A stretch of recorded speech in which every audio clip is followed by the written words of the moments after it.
أعوذ بالله من الشيطان الرجيم. بسم الله الرحمن الرحيم. الحمد لله الذي أنزل على عبده الكتاب ولم يجعل له عوجا قيما لينذر بأسا شديدا من لدنه ويبشر المؤمنين الذين يعملون الصالحات أن لهم أجرا حسنا ماكثين فيه أبدا وينذر الذين قالوا اتخذ الله ولدا ما لهم به من علم ولا لآبائهم كبرت كلمة تخرج من أفواههم إن يقولون إلا كذبا فلعلك باخع نفسك على آثارهم إن لم يؤمنوا بهذا الحديث أسفا إنا جعلنا ما على الأرض زينة لها لنبلوهم أيهم أحسن عملا وإنا لجاعلون ما عليها صعيدا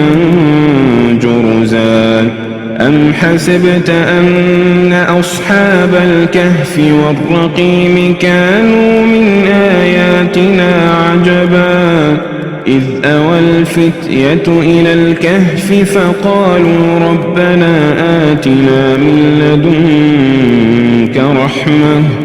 فقالوا ربنا آتنا من لدنك رحمة وهيئ لنا من أمرنا رشدا فضربنا على آذانهم في الكهف سنين عددا ثم بعثناهم لنعلم أي الحزبين أحصى لما لبثوا أمدا نحن نقص عليك نبأهم بالحق إنهم فتية آمنوا بربهم وزدناهم هدى وربطنا على قلوبهم إذ قاموا فقالوا ربنا رب السماوات والأرض لن ندعو من دونه إلها لقد قلنا إذا شططا هؤلاء قومنا اتخذوا من دونه آلهة لولا يأتون عليهم بسلطان بين فمن أظلم ممن افترى على الله كذبا وإذ اعتزلتموهم وما يعبدون إلا الله فأووا إلى الكهف ينشر لكم ربكم من رحمته ويهيئ لكم من أمركم مرفقا وترى الشمس إذا طلعت تزاور عن كهفهم ذات اليمين وإذا غربت تقرضهم ذات الشمال وهم في فجوة منه ذلك من آيات الله من يهد الله فهو المهتد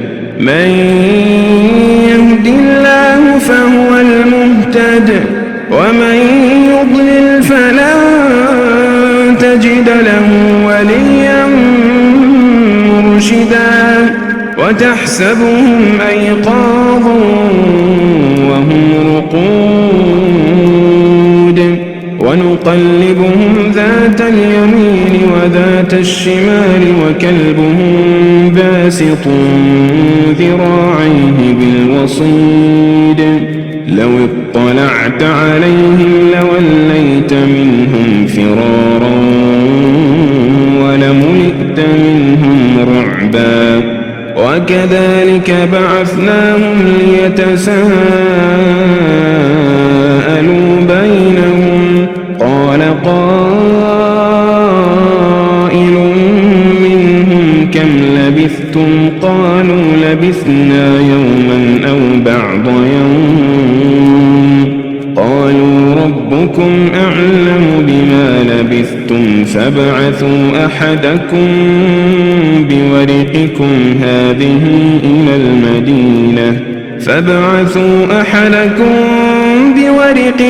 هذه إلى المدينة فلينظر أيها أزكى طعاما فليأتكم برزق منه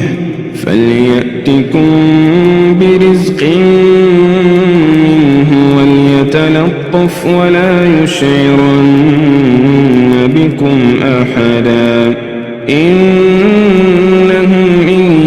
يظهروا عليكم يرجموكم أو يعيدوكم في ملتهم ولن تفلحوا إذا أبدا وكذلك أعثرنا عليهم ليعلموا أن وعد الله حق وأن الساعة لا ريب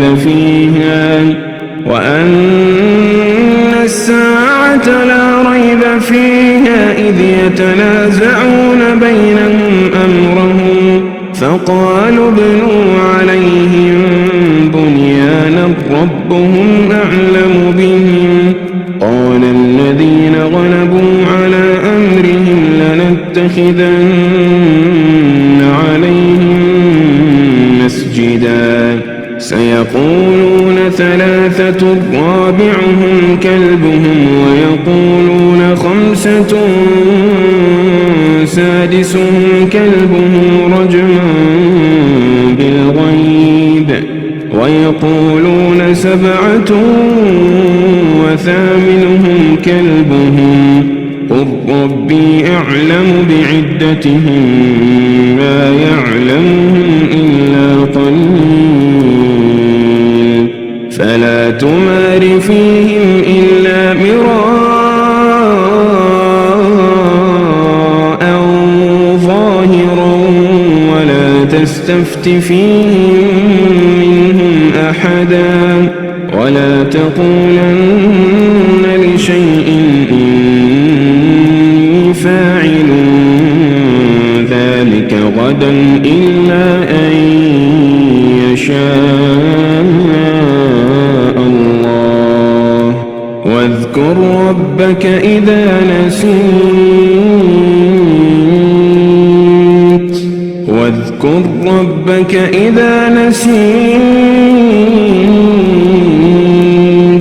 وقل عسى أن يهديني ربي لأقرب من هذا رشدا ولبثوا في كهفهم 300 سنين وازدادوا 9 قل الله أعلم بما لبثوا له غيب السماوات والأرض أبصر به وأسمع ما لهم من دونه من ولي ولا يشرك في حكمه أحدا واتل ما أوحي إليك من كتاب ربك لا مبدل لكلماته ولن تجد من دونه ملتحدا واصبر نفسك مع الذين يدعون ربهم بالغداة والعشي يريدون وجهه ولا تعد عيناك عنهم تريد زينة الحياة الدنيا ولا تطع من أغفلنا قلبه عن ذكرنا واتبع هواه وكان أمره فرطا وقل الحق من ربكم فمن شاء فليؤمن ومن شاء فليكفر إنا أعتدنا للظالمين نارا أحاط بهم سرادقها وإن يستغيثوا يغاثوا بماء كالمهل يشوي الوجوه بئس الشراب بئس الشراب بئس الشراب وساءت مرتفقا إن الذين آمنوا وعملوا الصالحات إنا لا نضيع أجر من أحسن عملا أولئك لهم جنات عدن تجري من تحتهم الأنهار يحلون فيها من أساور من ذهب ويلبسون ثيابا خضرا من سندس واستبرق متكئين فيها على الأرائك نعم الثواب وحسنت مرتفقا واضرب لهم مثلا الرجلين جعلنا لأحدهما جنتين من أعناب وحففناهما بنخل وجعلنا بينهما زرعا كلتا الجنتين آتت أكلها ولم تظلم منه شيئا وفجرنا خلالهما نهرا وكان له ثمر فقال لصاحبه وهو يحاوره أنا أكثر منك مالا وأعز نفرا ودخل جنته وهو ظالم لنفسه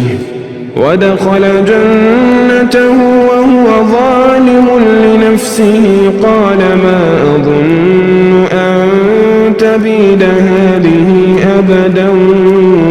وما أظن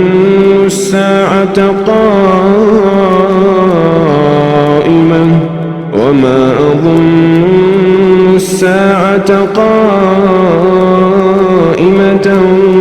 ولئن رددت إلى ربي لأجدن خيرا منها منقلبا قال له صاحبه وهو يحاوره أكفرت بالذي خلقك من تراب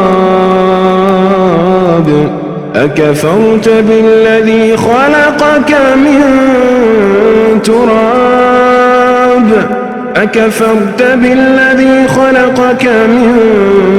تراب ثم من نطفة ثم سواك رجلا لكن هو الله ربي ولا أشرك بربي أحدا ولولا إذ دخلت جنتك قلت ما شاء الله لا قوة إلا بالله إن ترني أنا أقل منك مالا وولدا إن ترني أنا أقل منك مالا وولدا فعسى ربي أن يؤتيني خيرا من جنتك ويرسل عليها حسبانا من السماء فتصبح صعيدا زلقا أو يصبح ماؤها غورا فلن تستطيع له طلبا وأحيط بثمره فأصبح يقلب كفيه على ما أنفق فيها وهي خاوية على عروشها ويقول يا ليتني لم أشرك بربي أحدا ولم تكن له فئة ينصرونه من دون الله وما كان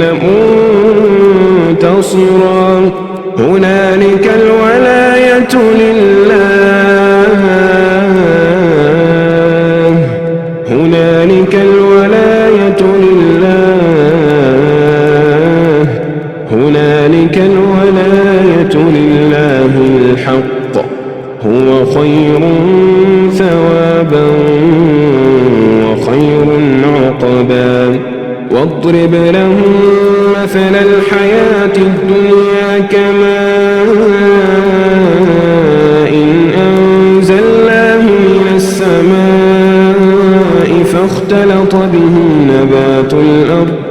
فاختلط به نبات الأرض فأصبح هشيما تذروه الرياح وكان الله على كل شيء مقتدرا المال والبنون زينة الحياة الدنيا والباقيات الصالحات خير عند ربك ثوابا وخير أملا ويوم نسير الجبال وترى الأرض بارزة وحشرناهم فلم نغادر منهم أحدا وعرضوا على ربك صفا لقد جئتمونا كما خلقناكم أول مرة بل زعمتم أن لن نجعل لكم موعدا ووضع الكتاب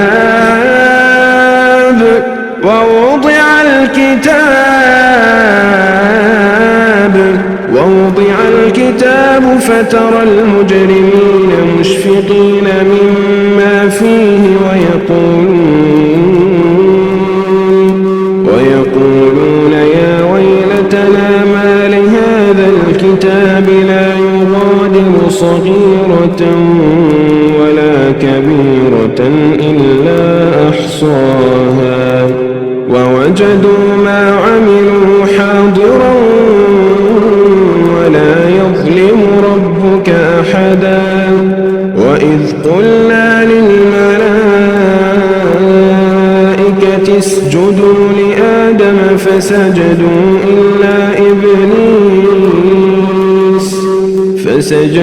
إلا إبليس كان من الجن ففسق عن أمر ربه أفتتخذونه وذريته أولياء من دوني وهم لكم عدو بئس للظالمين بدلا ما أشهدتهم خلق السماوات والأرض ولا خلق أنفسهم وما كنت متخذ المضلين عضدا ويوم يقول نادوا شركائي الذين زعمتم فدعوهم فلم يستجيبوا لهم وجعلنا بينهم موبقا ورأى المجرمون النار فظنوا أنهم واقعوها ولم يجدوا عنها مصرفا ولقد صرفنا في هذا القرآن للناس من كل مثل وكان الإنسان أكثر شيء جدلا وما منع الناس أن يؤمنوا إذ جاءهم يستغفروا ربهم إلا أن تأتيهم سنة الأولين أو يأتيهم العذاب قبلا وما نرسل المرسلين إلا مبشرين ومنذرين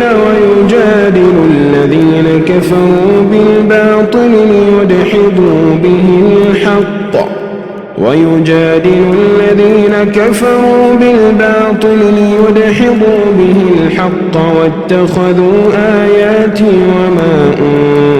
أنذروا هزوا ومن أظلم ممن ذكر بآيات ربه فأعرض عنها ونسي ما قدمت يداه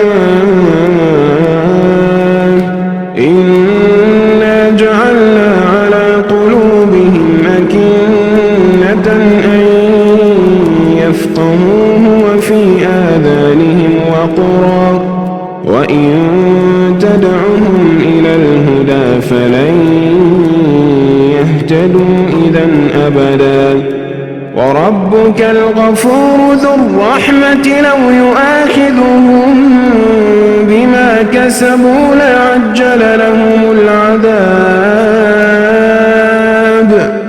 بل لهم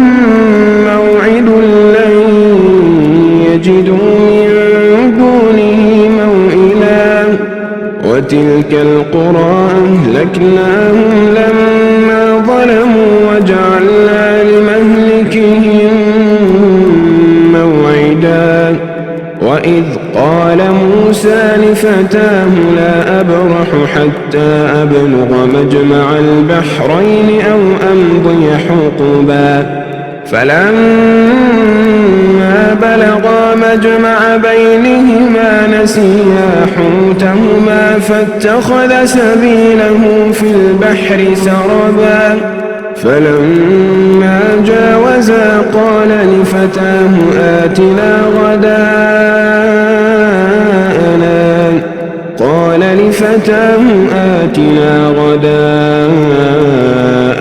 لقد لقينا من سفرنا هذا نصبا قال أرأيت إذ أوينا إلى الصخرة فإني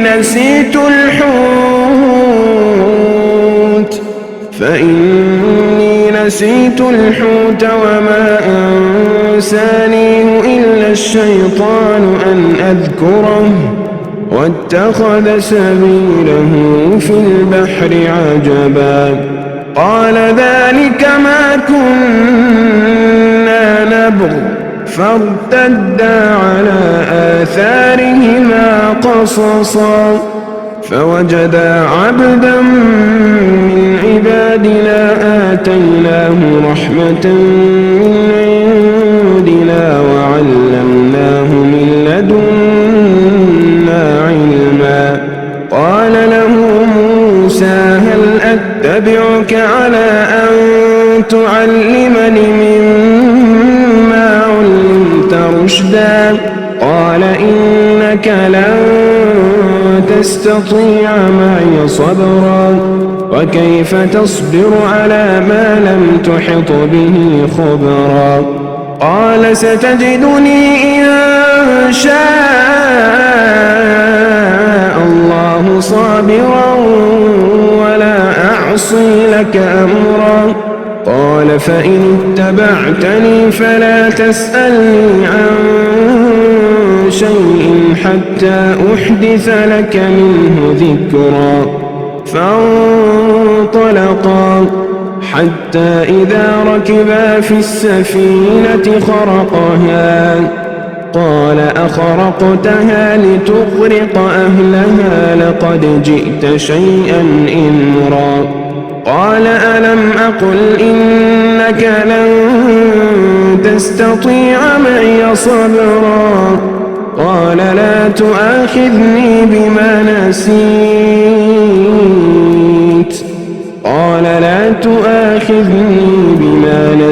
ولا ترهقني من أمري عسرا فانطلقا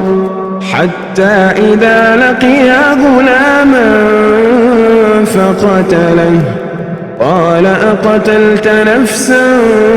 زكية بغير نفس لقد جئت شيئا نكرا قال ألم أقل لك إنك لن تستطيع معي صبرا قال إن سألتك عن شيء بعدها فلا تصاحبني قد بلغت من لدني عذرا فانطلقا حتى إذا أتيا أهل قرية استطعما أهلها فأبوا أن يضيفوهما فوجدا فيها جدارا يريد أن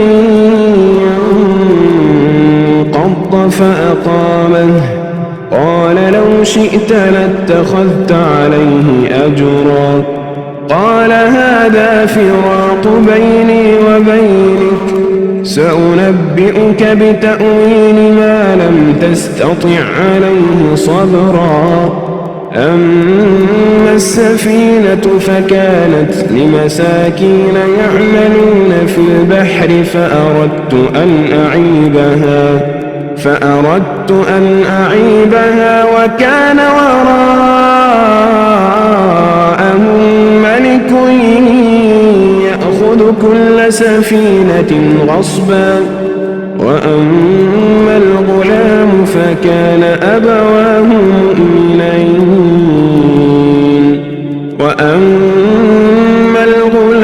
فكان أبواه مؤمنين فخشينا أن يرهقهما طغيانا وكفرا فأردنا أن يبدلهما ربهما خيرا منه زكاة وأقرب رحما وأما الجدار فكان لغلامين يتيمين في المدينة وكان تحته كنز لهما وكان أبوهما صالحا فأراد ربك أن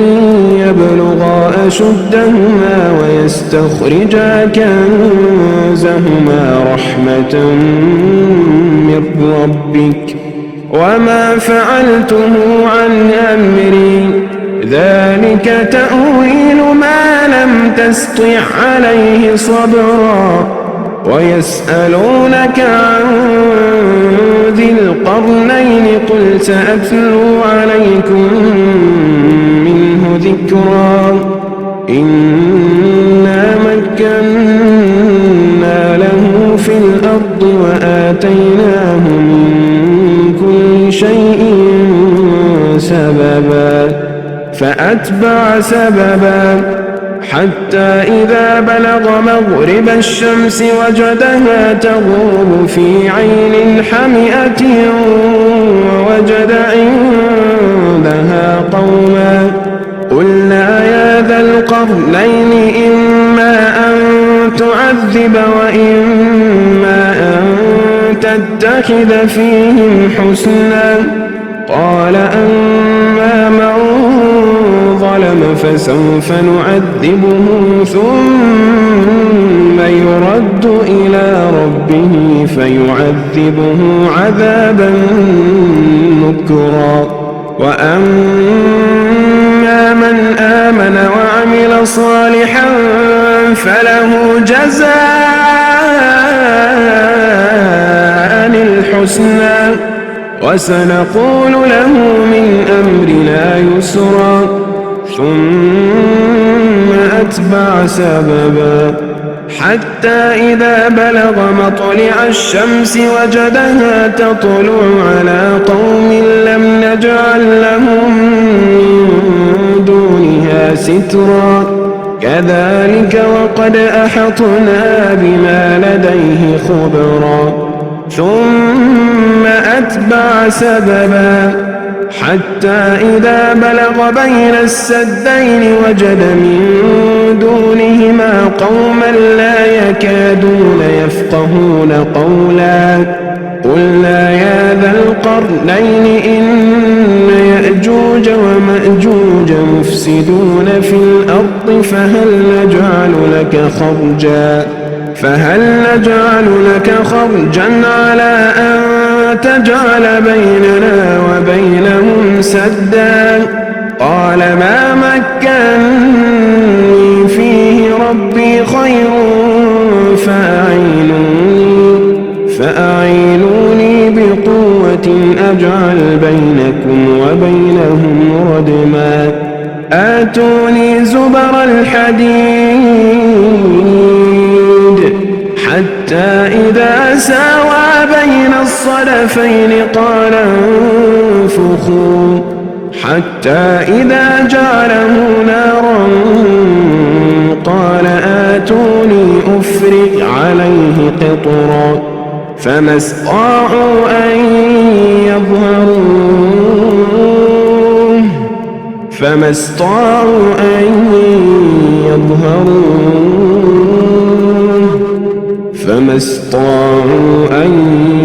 يظهروه وما استطاعوا له نقبا قال هذا رحمة من ربي فإذا جاء وعد ربي جعله دكاء وكان وعد ربي حقا وتركنا بعضهم يومئذ يموج في بعض ونفخ في الصور فجمعناهم جمعا وعرضنا جهنم يومئذ للكافرين عرضا الذين كانت أعينهم في غطاء عن ذكري وكانوا لا يستطيعون سمعا أفحسب الذين كفروا أن يتخذوا عبادي من دوني أولياء إنا أعتدنا جهنم للكافرين نزلا قل هل ننبئكم بالأخسرين أعمالا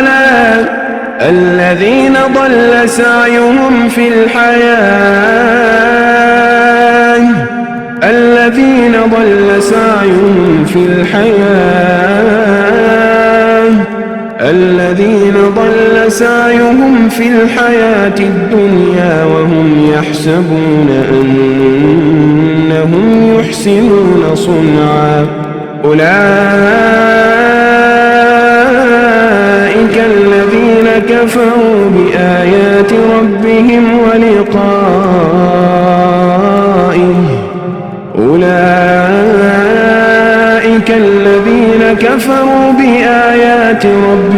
ولقائه فحبطت أعمالهم فلا نقيم لهم يوم القيامة وزنا ذلك جزاؤهم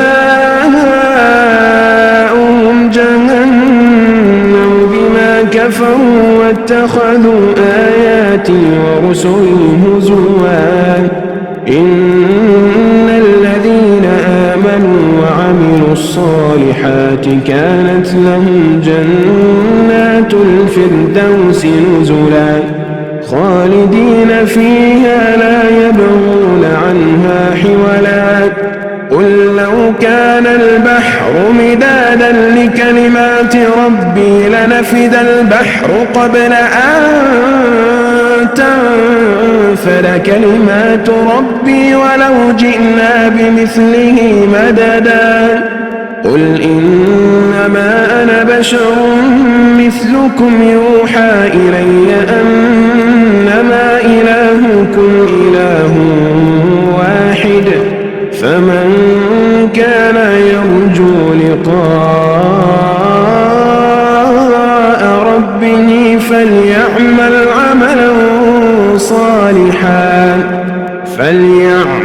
عملا صالحا ولا يشرك بعبادة ربه أحدا.